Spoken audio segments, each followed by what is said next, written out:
talking, all this talking about youth mental health. Zach has been to so many schools, he's talked in front of so many kids, he's done so much, he's created the conversation, and that's what his goal was right from the beginning. If we can help one kid, if one kid reaches out for help, even if we don't know about it, all of this was 100% completely worth it. And that makes, I'm so very proud of him. I'm so very, very proud of him. But I do want to introduce you to someone, Mr. Dave McKee. Where'd you go, Dave? Oh,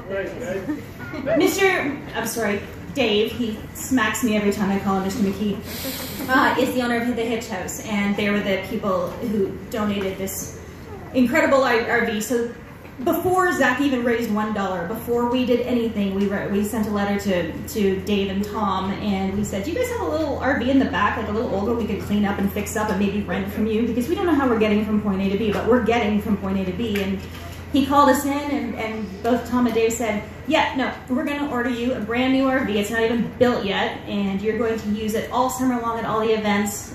Get it wrapped. Let's tell his story. They got on board before. They believed in a 13-year-old kid before he even took one step. So, woo, thank you.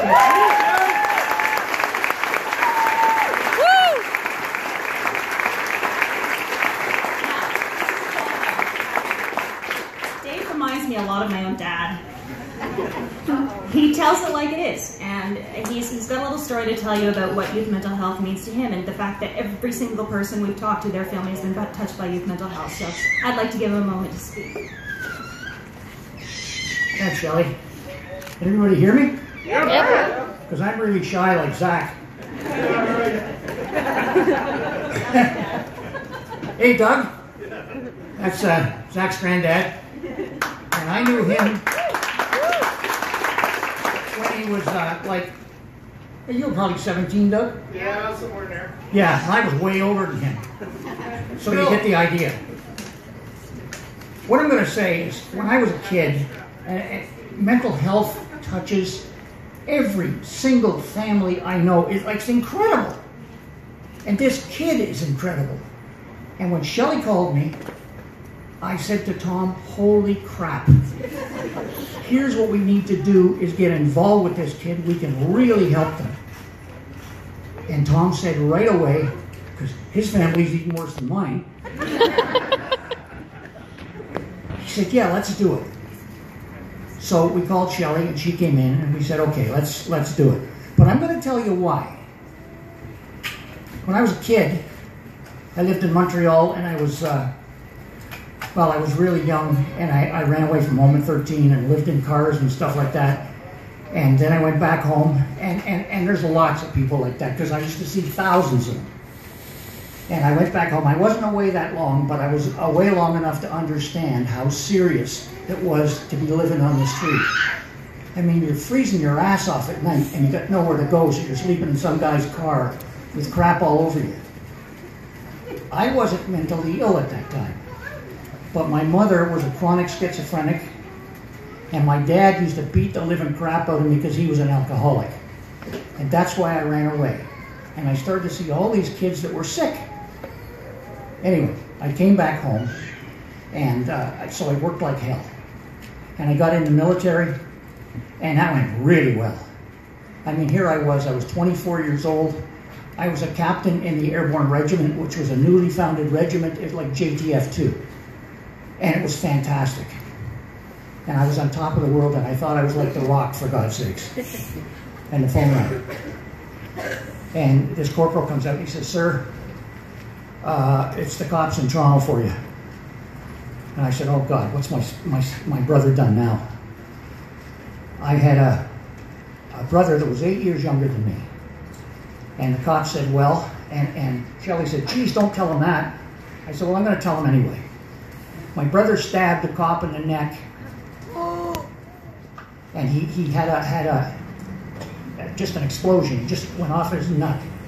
He was smoking pot, and they came to arrest him, and he jumped up with a pair of scissors. Anyway, he ended up with 10 years in prison. Okay? Tony, my brother Tony, 8 years younger than me, had schizophrenia. Nobody knew. He was in jail. And that's a real fun trip. Anyway, when he got out, I had got out of the forces too because I really didn't like shooting deer. And he came to work for me. And he was brilliant. I mean, this kid had an IQ of about 168. He was phenomenal. And one day I came in, and I take a little sniff in the showroom, and I smell pot. And I thought, what the hell is this? He says, if they want to come in and they want to buy one, they get in a gas station across the street and just give me a call and I'll write them up. And I fired him on the spot because I didn't know what else to do. And I really wasn't that bright. Anyway, the next time I got a phone call about Tony, and I saw him a lot after that. I mean, he had a girlfriend in Barrie and all this kind of stuff.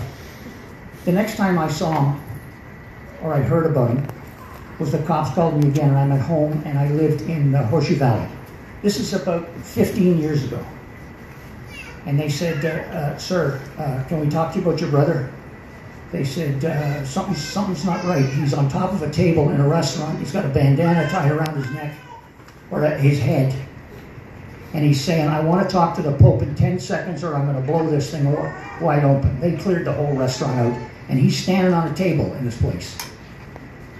I mean, it just freaked me right out. They sent a cop car for me.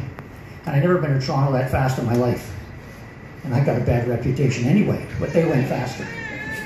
So they get me there, and we get him down off the table, and he ends up doing time again. Anyway, he died a few years later in a rooming house, 130 degrees, and that's what happens. It's really incredible, and like I'm not the only one. Like I say, Tom's family's even worse. He's my partner. Anyway, that's all I've got to say. But I am so proud that Shelley called me, and I'm so proud that Zach called me, and he came in, and like we were on board in a second. That's really all I got to say about that. Thanks very much.